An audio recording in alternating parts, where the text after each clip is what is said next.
Hello everyone and welcome to our DevBlog reviewing the milestone that ended in July. So this milestone, the idea is to prepare and see if we can actually release a alpha based on this milestone, and the results were no. And so what I'm going to cover now, while we've got some gameplay going on in the background, is the reasons behind that. A little bit more detail will be put on the DevBlog in terms of some words, but here's a range.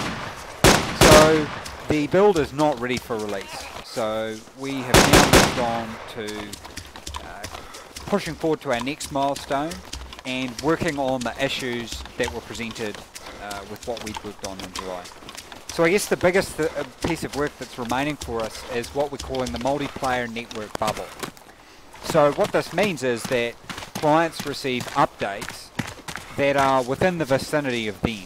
At the moment in Armour you receive updates from everything that occurs on the map. That works out very well for the Armour system, but it doesn't work out so well for DayZ, where we have hundreds of thousands of items and thousands of zombies on the map and lots of players doing lots of complex little interactions. So what that means is, as the players moving around, they're only getting the updates that are close to them. This gives us good performance games. It gives us a lot more security in terms of dealing with hacking and things like that, because there's limited data available to the clients. That has been programmed to be developed as of this sprint that's coming up for us now. So we'll have more report on the progress of that in the next DevBlog. Another thing we've been working on is finalising the injury and infection system. So we had a rudimentary system already implemented, and based on testing for that for both performance and functionality reasons, that's actually being redeveloped. We've got a new animation tree for injured players, which you will have seen in the little preview that occurred before and we're really excited about that. And I think that's another area of development that's going to carry on. But the aspects of this aren't going to block us from releasing the alpha, but we will be continuing with development on that and reporting in the next DevBlog. Another area of development for us has been the attachment system and how that links in with our rifle that we've chosen, which is the M4. So we really want to finish all aspects of customization for the M4, all functionality to a high level of quality. This provides us a benchmark weapon against which we can implement all other weapons. The artists and people might have seen on the forums have been really busy coming up with lots of new styles of weapons and things like that. We're just focusing on the M4 now. We're going to add in all the functionality for the suppressor, different sights, extended mags, all this kinds of stuff, so that we have this excellent benchmark. Custom animations, custom muzzle flashes, everything per weapon, so that we really make them shine.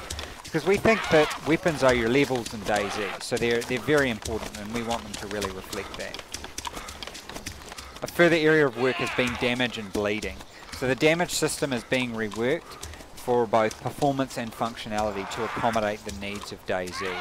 There's a new bleeding system, quite similar at the moment to the old system. However, it actually bleeds from the exact point that you're shot at and animates correctly.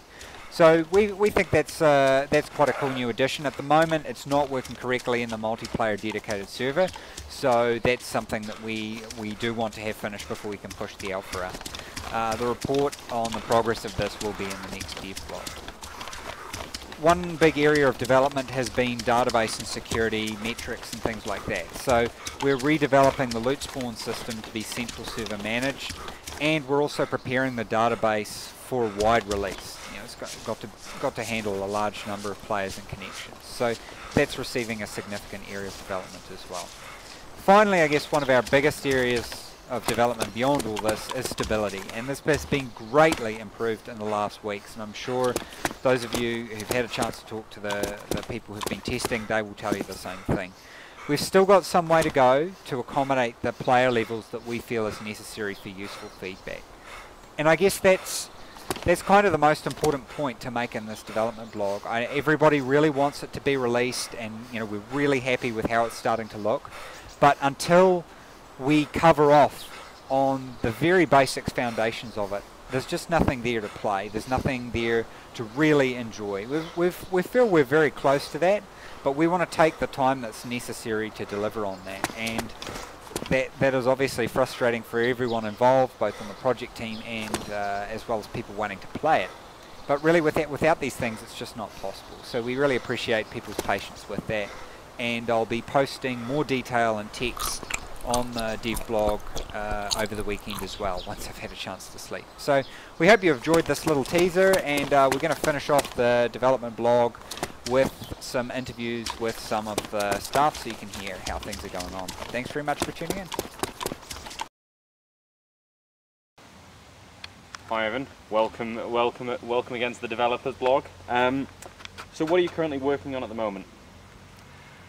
I should stress that I'm not there alone working on channels. It's a collaborative effort of me and Senshi, and currently we've started making that really big thing.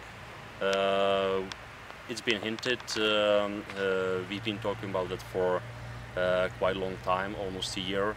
So in the extent of original channels we are trying to bring more content. So instead of some border forests which were boring, monotonous, we are coming with a real landscape. So we have obtained the new aerial photos.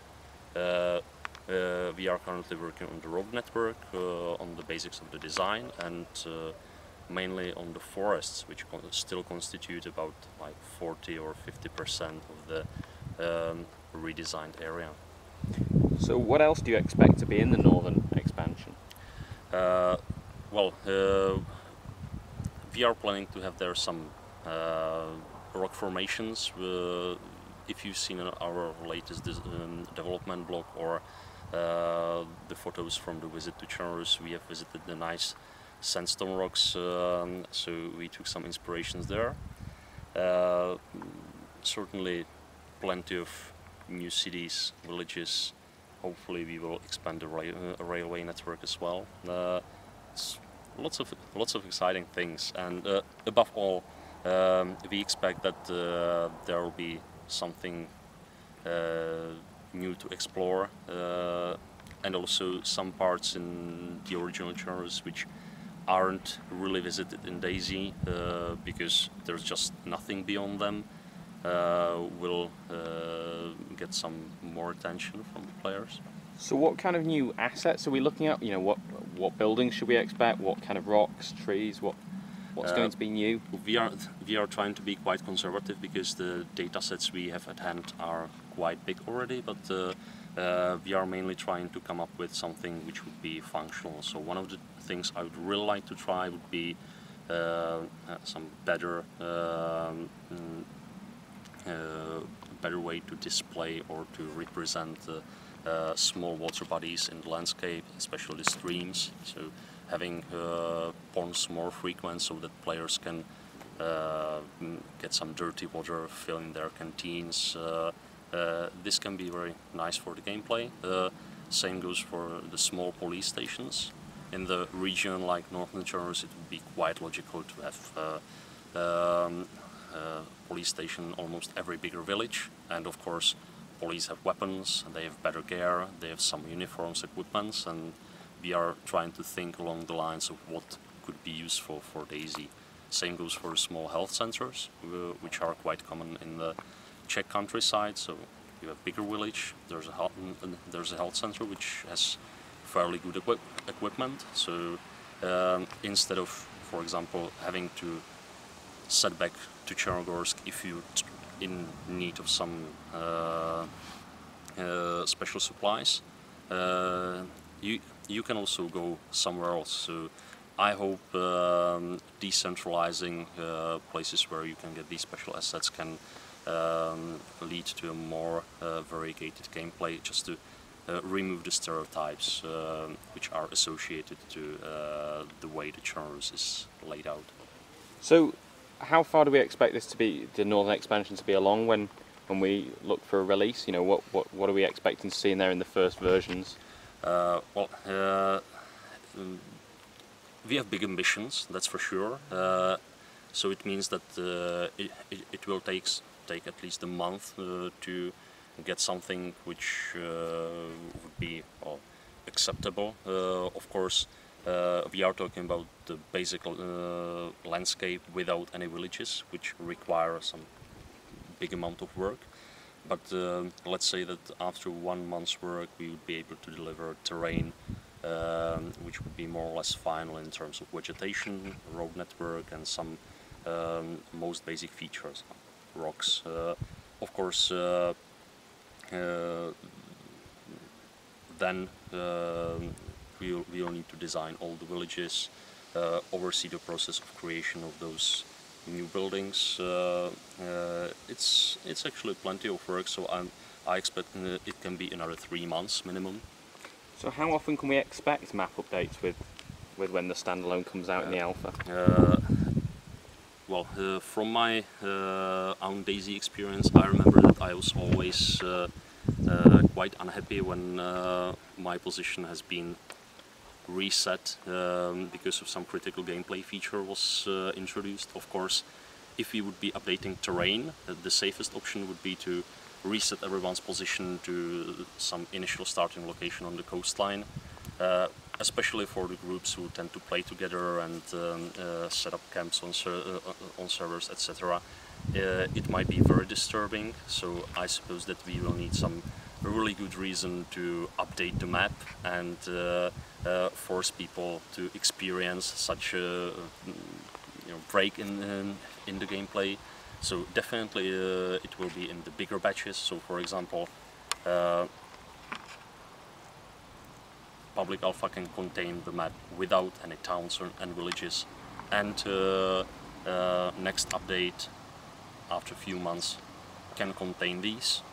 If we will be making some more enhancements, it can be another 3 or 6 months. We would like to keep journalists alive and respond to people's needs, ideas, and also to fulfill some of our ambitions and dreams. But I think we should not overdo it with bothering players and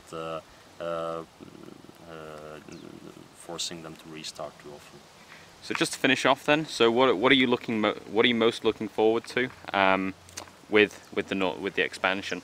Well, I'm looking forward to the moment when I would just go to some village on the north, and instead of some generic hills, I'll see that inviting landscape, and I'll for the first time try to explore it proper. Thank you very much for your time. You're welcome.